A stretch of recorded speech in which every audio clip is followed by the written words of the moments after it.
کہتے جی کہ قرآن میں کہاں آیا ہے کہ جوڑے آسمان پہ بنتے ہیں؟ تو چلو زمین پہ تو بنتے ہیں، آسمان پہ تم نہ مانو، زمین پر تو مانو۔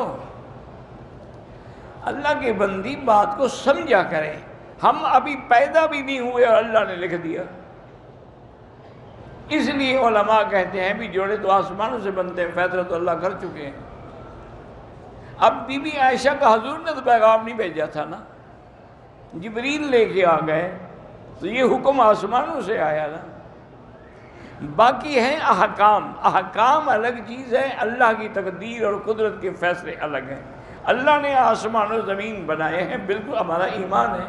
اب زمین میں ہم کھیتی بنائیں، مسجد بنائیں، گھر بنائیں، یا نعوذ باللہ کو فلم بنا دیں، تو اس لیے ہمیشہ حکم یہی ہے کہ بھئی جب بھی رشتہ کیا جائے والدین کی بھی رضا ہو اور لڑکی بھی رضا، اس سے بھی پوچھا جائے تاکہ دونوں کی رضا مندی سے رشتہ طے ہو۔